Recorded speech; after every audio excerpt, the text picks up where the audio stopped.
Are there any players out there that you've seen that you feel like could have the right mix of talent, skill, drive, determination, luck to be able to someday pass this record for you? His name is not easy money and Slim Reaper for no reason. LeBron James just dropped a bold prediction that's shaking up the entire NBA. He didn't pick Stephen Curry, Jason Tatum, or Luka Doncic. Nope. The King crowned Kevin Durant as the one most likely to break his all-time scoring record. This wasn't some casual take. It was calculated, and it reveals way more than people think. The timing couldn't be more interesting either, especially with LeBron's recent cryptic posts and strange interviews. It feels like there's something deeper going on. We're diving into why he picked KD and what this means for the future of the league.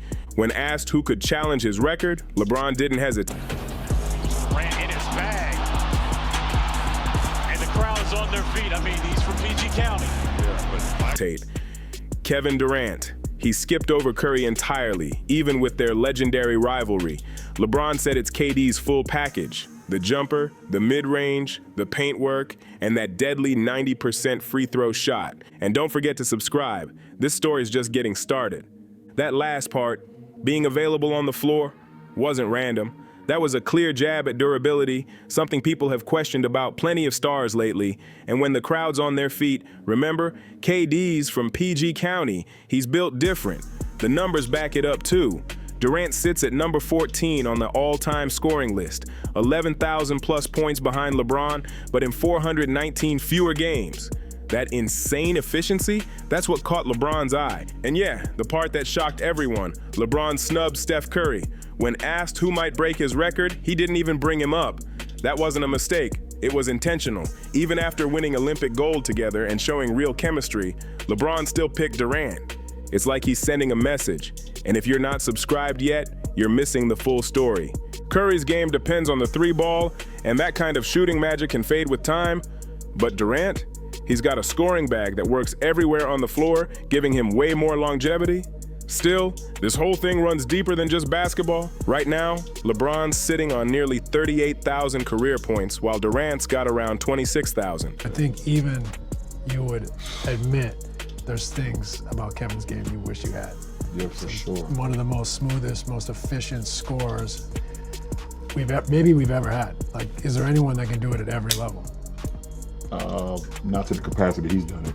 And I was reading a stat earlier, the fact that he hasn't, I don't want to speak like you're not here, but he's so great. I like to do it sometimes. Thank you, brother. Appreciate it. He hasn't shot under 50% since like 2012. And in a league that doesn't talk about efficiency enough, because I'm one of those efficiency guys. LeBron's 38, KD's 34. Not a huge gap, but the difference is health. LeBron stayed solid for 2 decades, while KD's battled serious injuries. So when LeBron said KD could catch him, it wasn't just a compliment, it was a challenge. If LeBron stopped today, Durant would need 11,000 plus more points. That's about 400 games or 6 full seasons of elite scoring. But here's the twist. LeBron's still playing. Every bucket he scores makes KD's climb even steeper. It's a genius move that fits LeBron's pattern of staying one step ahead. Whenever LeBron starts hyping up players from other teams, it's never just random, it's strategy. Remember when he praised Anthony Davis before the Lakers trade, or when he showed love to Chris Bosh right before heading to Miami? Every time something major followed. Now the timing's wild again. LeBron just dropped a mysterious Instagram story featuring AD, and he's suddenly talking up Durant. Coincidence? Probably not. It feels like he's setting the stage for something big, maybe recruiting, maybe legacy control, or maybe he's playing psychological chess. Plus, that Miami talk keeps popping up. Between his comments on overseas leagues and his future-thinking approach, it's obvious. LeBron's always plotting moves ahead of everyone else. How impressive has LeBron's longevity been, and how much longer do you really think he'll stick around the league and play? I mean, we seen MJ when he was with the Wizards, and he put up 20. That was impressive. Jordan? Yeah. At 40? Yes. And look, KD's sitting 15th all-time with 35,000 plus points, still one of the deadliest scorers ever. His game screams dominance, but his injuries, they're the only thing holding him back. Durant's Achilles tear and all those other injuries have people wondering, can he really keep up elite numbers deep into his 30s? That smooth jumper comes at a cost. His body's taken a beating. Remember when he went down grabbing his leg? That moment still haunts fans. And when asked about chasing LeBron's record, KD said, "I never really thought of it." That mindset might actually hurt him. LeBron's obsession with records is part of what's kept him sharp and healthy for so long. What the man thrives off legacy pressure. But here's the twist. While LeBron's spotlight's on Durant, the real danger might be from the next generation. Jason Tatum's just 25 and already dropping 25 a night. Luka Doncic, only 24 and putting up video game stats. These guys have the time and the numbers to climb fast. So why didn't LeBron mention them? Either he doesn't see them as real threats, or he's being sneaky again, controlling the narrative like always. LeBron's just a few misses away from breaking Kobe Bryant's record for most missed shots ever. Proof that longevity comes with both glory and bruises. And by naming Durant over everyone else, LeBron revealed his true mindset. He values skill, consistency, and results over hype or youth. Points. Just what that feeling was like to be able to put yourself among guys named Kobe, MJ, Dirk, LeBron, Kareem, Mailman, those 7.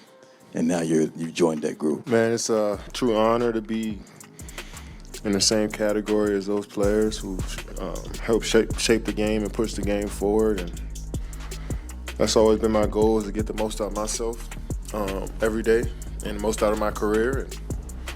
And so to be mentioned with those guys means I'm doing something right with myself.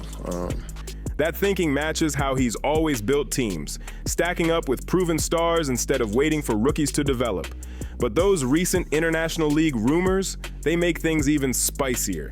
If LeBron's really eyeing options beyond the NBA, his public praise of KD might double as a business move, a setup for future collabs or ventures.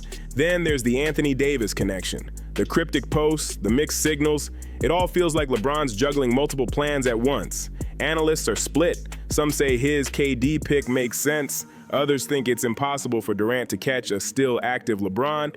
Keeping up LeBron's pace for years while he's still adding to his total, that's almost impossible. Most experts agree. Durant's the only one capable of making it close, but the timing just doesn't work. So maybe this wasn't about stats, maybe it was about respect. Every time LeBron speaks, there's layers to it. This shout out to KD could mean a few things. Keeping future teammate options open, showing respect to quiet critics, or setting up business moves for life after basketball. And those constant Miami whispers, they make it all even juicier. I just think that, we play in different eras. He's an unbelievable player. He's one of the best players in the world, if not the best player in the world. I know it's a natural tendency to compare eras to eras, and it's going to continue to happen. I'm a fan of his. I love watching him play. But it's, as you can see, our league is starting to expand on very talented players. And, I think he's made his mark. He will continue to do so over a period of time. But when you start the comparisons, I think it is what it is. LeBron knows how to play the long game. Praising Durant publicly keeps connections alive and doors wide open. Still, maybe it's not all strategy. Maybe, just maybe, this is LeBron the purist, the basketball mind giving props where it's due. Either way, it's classic LeBron. Every word calculated, every move with purpose. LeBron publicly hyping Durant while snubbing Curry, and the young gun sent shockwaves through the league. It was more than a compliment. It was a statement. He basically drew a line between who he sees as elite and who's still chasing greatness. And for Steph, that had to sting. His camps always cared about respect, and getting overlooked after their Olympic run together could definitely shift that dynamic. As for Tatum and Luka, not being mentioned might light a fire under them. Both guys take slights personally, and this could push them to go even harder next season. But let's be real, KD's odds of catching LeBron are tiny. He'd need over 15,000 more points while staying elite deep into his 30s. I want my legacy to be that all my teammates and the people that played against me know I played the game the right way, and I competed at a high level. I never cheated the game. I never cheated the game. I never cheated the process. But for me, off the floor, I think me having my own school in my hometown, me inspiring kids all over the world, being active in politics at times, or social justice and things that goes on in regular life, those are the things that I hope people talk about as well, because those are things that last forever.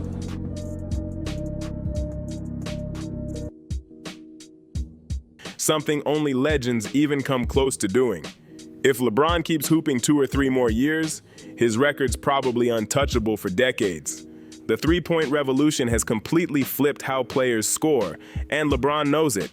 At 39, every move he makes now ties back to legacy. He's not just thinking about stats anymore. He's thinking about how the story of LeBron James will be told decades from now. By praising a peer like Durant instead of hyping up the next generation, LeBron's showing where his loyalties lie, with his own era. It's less about giving props to the young stars and more about locking in his place among the legends of his time. And let's not ignore the business side. LeBron's building bridges that'll matter long after he hangs it up. Partnerships, investments, brand deals, keeping good energy with KD, that's smart business and smart legacy management. I love me some Steph Curry. Steph Curry is the greatest shooter in the history of basketball. So in the end, this Durant could break my record take isn't really about numbers. It's about power moves, perception, and long-term influence.